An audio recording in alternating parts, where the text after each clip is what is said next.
La gracia y la paz de parte de Dios nuestro Padre y de Jesucristo el Señor estén con todos ustedes. En el nombre del Padre y del Hijo y del Espíritu Santo. En este tercer domingo del tiempo de Pascua meditamos el Santo Evangelio según San Juan, capítulo 21, versículos del 1 al 19. En aquel tiempo Jesús se les apareció otra vez a los discípulos junto al lago de Tiberíades. Se les apareció de esta manera. Estaban juntos Simón Pedro, Tomás llamado el gemelo, Natanael el de Caná de Galilea, los hijos de Zebedeo y otros 2 discípulos. Simón Pedro les dijo: voy a pescar. Ellos le respondieron: también nosotros vamos contigo.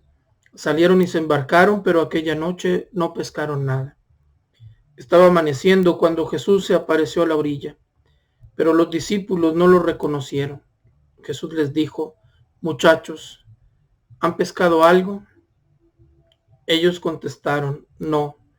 Entonces él les dijo: echen la red a la derecha de la barca y encontrarán peces. Así lo hicieron y luego ya no podían jalar la red por tantos pescados. Entonces el discípulo a quien amaba Jesús le dijo a Pedro: es el Señor. Tan pronto como Simón Pedro oyó decir que era el Señor, se anudó a la cintura la túnica, pues se la había quitado, y se tiró al agua. Los otros discípulos llegaron en la barca arrastrando la red con los pescados, pues no distaban de tierra más de 100 metros.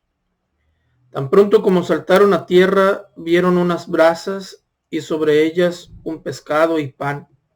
Jesús les dijo: traigan algunos pescados de los que acaban de pescar.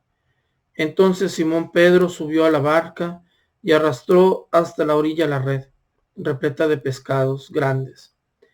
Eran 153, y a pesar de que eran tantos, no se rompió la red. Luego les dijo Jesús: vengan a almorzar. Y ninguno de los discípulos se atrevía a preguntarle: ¿quién eres? Porque ya sabían que era el Señor. Jesús se acercó, tomó el pan y se lo dio, y también el pescado. Esta fue la tercera vez en que Jesús se apareció a sus discípulos después de resucitar de entre los muertos. Después de almorzar, le preguntó Jesús a Simón Pedro: Simón, hijo de Juan, ¿me amas más que estos? Él le contestó: sí, Señor, tú sabes que te quiero. Jesús le dijo: apacienta mis corderos. Por segunda vez le preguntó Simón, hijo de Juan: ¿me amas? Él le respondió: sí, Señor, tú sabes que te quiero.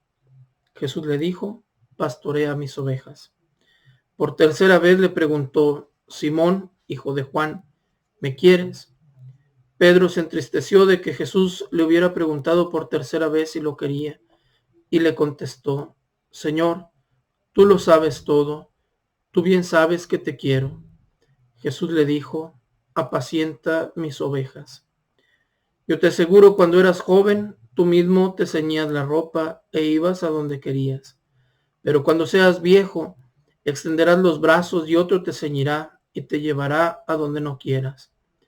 Esto se lo dijo para indicarle con qué género de muerte habría de glorificar a Dios. Después le dijo: sígueme. Palabra del Señor. Nos encontramos con este pasaje que es precioso, que cierra un paréntesis vocacional del llamado y de la respuesta. Aquella historia vocacional de estos 4 pescadores que inició en Galilea, hoy se cierra en Tiberíades. Qué belleza Simón Pedro, que se encuentra en un callejón sin salida, que no sabe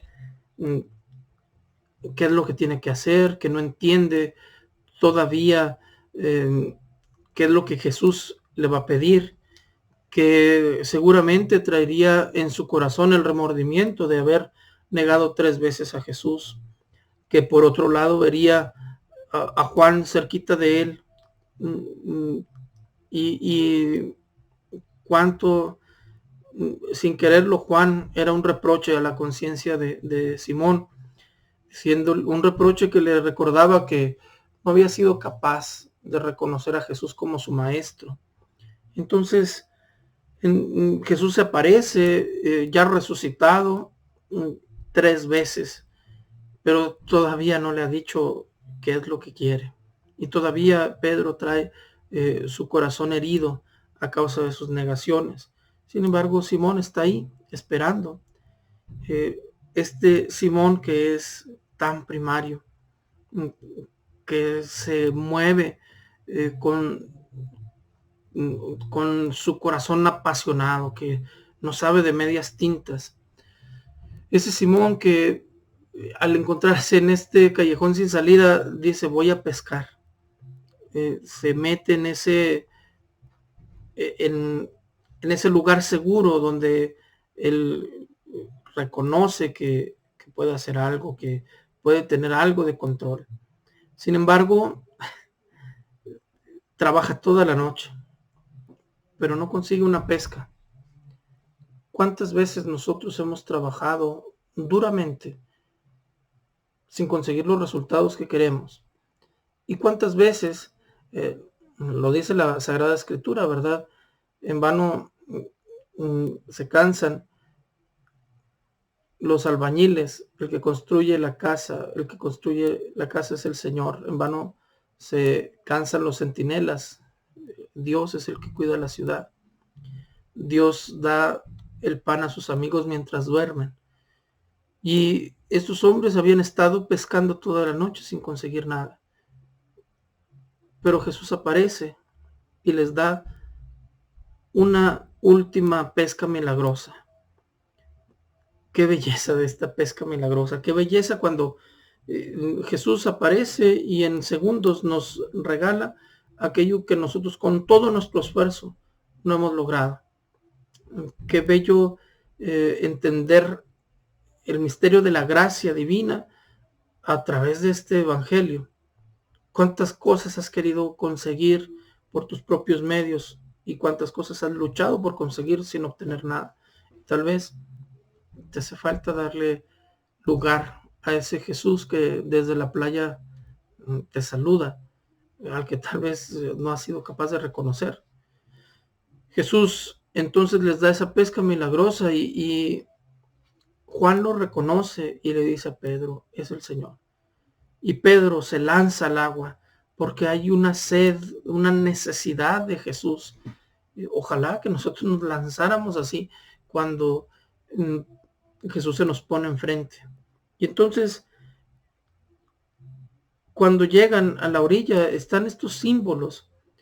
Jesús ya tiene brasas, ya tiene un pescado que no salió de la pesca milagrosa, un pescado que simplemente vino de Jesús, y un pan. No dejan de ser referencias eucarísticas. El Evangelio de San Juan está plagado de estas referencias eucarísticas. Entonces, bueno, nos encontramos con este Pedro que tiene esta escena tan familiar. A veces nos imaginamos los efectos y los frutos de la resurrección de forma tan extraordinaria, pero la resurrección fructifica en las cosas tan ordinarias como un desayuno. Jesús los está esperando ahí, les pide más pescados de los que han pescado y desayunan. Y después del desayuno vendrán estas preguntas. Pedro va a ser interrogado, pero este interrogatorio no tiene la finalidad de ser un reproche hacia Pedro que negó. Este interrogatorio quiere sanar a Pedro, quiere sanar su corazón, que ha tenido tantas dudas, este corazón de Simón que no ha logrado perdonarse. Jesús viene porque quiere perdonarlo. Jesús quiere perdonarnos, quiere perdonarte, quiere perdonarme, pero también quiere que tú y yo nos perdonemos a nosotros mismos.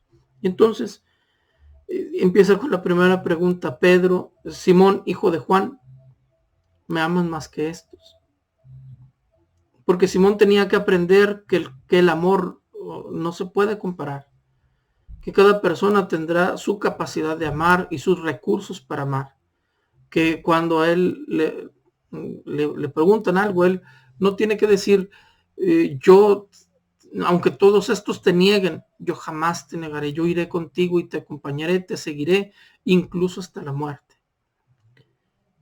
Esa respuesta que en la última cena dio Simón no solamente es ilusa, está llena de soberbia, porque él cree de alguna forma que ser un discípulo tan cercano de Jesús le permite mirar por encima del hombro a los demás, presentarse como el que más ama. Siempre es una tentación, pero es una tentación que puede llevarnos a equivocarnos, puede llevarnos a caer terriblemente. Y entonces, bueno, Simón, hijo de Juan, ¿me amas más que estos?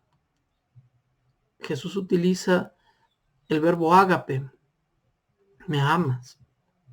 Y Pedro responde con el verbo filía, te quiero. Sí, Señor, tú sabes que te quiero. El amor perfecto dibujado en la palabra ágape. Simón sabe que no puede aventurarse a decir eso, que no puede aventurarse a decir que ama a Jesús con el amor perfecto con el que el mismo Jesús lo ama. No puede hacerlo.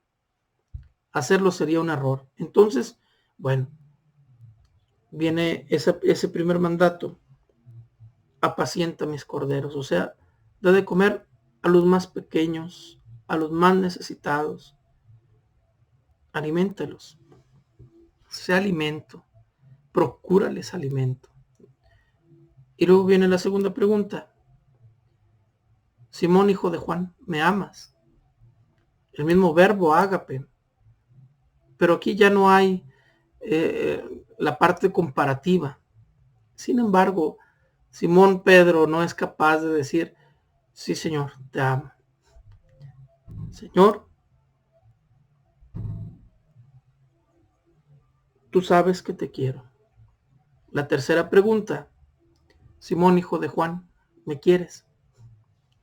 Jesús se baja al nivel de la respuesta de Simón. Ok, no te voy a exigir que me ames, porque el amor perfecto que Jesús puede darnos, no lo podemos dar nosotros, porque no somos perfectos, porque somos débiles, porque somos tan limitados. ¿Me quieres? Esta tercera pregunta entristece a Pedro. La relación entre 3 preguntas y 3 negaciones. Pero aparte estos cambios de los verbos, Jesús le da a entender, ok, con esto que puedes dar, con eso yo estoy bien. Señor, tú lo sabes todo, tú sabes que te quiero. Jesús conoce el pecado de Pedro, conoce las negaciones de Pedro, conoce su debilidad, conoce que su amor no es perfecto y sin embargo, el conocimiento de Jesús llega también al punto de decir, a pesar de todas mis negaciones, de mis pecados, de mi debilidad, de mi inconsistencia, etcétera, etcétera, etcétera, tú sabes que yo te quiero. Llega el punto en el que nuestra relación frente a Jesús no es la relación que nosotros hubiéramos querido. Muchas veces nosotros hemos dicho que íbamos a ser amigos perfectos de Jesús y luego al poco tiempo caemos y fallamos. Simón se presenta ante Jesús con el corazón abierto y le dice, aquí está, si es cierto, soy pecador, soy uno que niega, soy uno que huye, que no es capaz de estar al pie de la cruz ni estar junto a tu madre. Sí, todo eso lo soy, pero tú sabes que te quiero. Como tú sabes todo eso, también tú sabes que te quiero. Y aquí ya no me preguntes, porque aunque tu pregunta no es un reproche, a mí me duele. ¿Por qué? Me duele porque no me he perdonado. No me he perdonado haberte negado. Y entonces Simón Pedro entiende que tiene que perdonarse. Entonces apacienta a mis corderos, apacienta a mis ovejas y luego pastorea a mis ovejas. Es dar la vida, es acompañar, es caminar con las ovejas, con los más pequeños, pero también con todo el rebaño. Y aquí yo muchas veces veo que se habla de opción fundamental, que por los pobres, que por los jóvenes, que por no sé qué. Yo creo, con todo respeto a gente que está mucho mejor preparada que yo, creo que la opción fundamental se hace por Cristo. Y a partir de mi opción fundamental por Cristo, puedo servirlo en aquellos a los que Él me ponga, en los corderos, en las ovejas, en el rebaño completo, en los jóvenes, en los pobres, en las familias, en los enfermos, en quien Jesús me ponga. No se trata de que yo elija dónde y cómo quiero servirlo. Se trata de entender dónde y a través de quién Jesús quiere ser servido. Se trata de precisamente esto, ya dejar de ceñirme yo y de ir a donde yo quiera, sino ya ser viejo en este sentido, ser anciano, ser presbítero, extender los brazos para que otro me ciña y que otro me lleve a donde yo no quiero, sino a donde quiere Dios. Y entonces querer lo que Jesús quiere. Después de esto, Jesús le dice, sígueme. Y entonces se cierra ese paréntesis que se había abierto, ese paréntesis vocacional. Sígueme. Si eres un pecador, eso para Jesús no es ninguna novedad. Y Jesús te sigue llamando, te sigue confirmando, porque tú y yo a veces somos sí y a veces somos no. Pero Jesús es siempre sí. El Jesús que te llamó en tu juventud te sigue llamando en tu edad adulta y te seguirá llamando cuando seas un anciano. No porque tú seas bueno, sino porque Él es bueno. Que el Señor nos permita la humildad de Pedro para poder enfrentarnos a nuestro pecado, para poder acercarnos a Jesús, buscar a Jesús, brincar de la barca para estar con Jesús y ser confrontados por Él. Que el Señor nos quite la tentación de Adán de escuchar los pasos de Dios en el jardín del Edén y salir corriendo a escondernos, porque sabemos que hemos pecado. Que nos prive de la tentación de Judas, de desesperarnos por nuestros pecados, de ver nuestros pecados, pero no ver la bondad y la misericordia de Dios que quiere redimirnos. Y entonces, que nos dé la humildad y la sabiduría de Pedro, de saber esperar, de saber confrontarnos con Jesús, de saber que aunque somos pecadores, más pecadores de lo que quisiéramos a veces reconocer, también somos pecadores que aman a Jesús, a pesar de sus pecados. Y entonces, Pedro nos hace una invitación. Si Juan es el discípulo amado, Pedro quiere ser el discípulo que ama. Que el Señor nos permita a ti y a mí ser discípulos que amen. La bendición de Dios Todopoderoso, Padre, Hijo y Espíritu Santo, descienda sobre ustedes y los acompañe siempre. Dios los bendiga.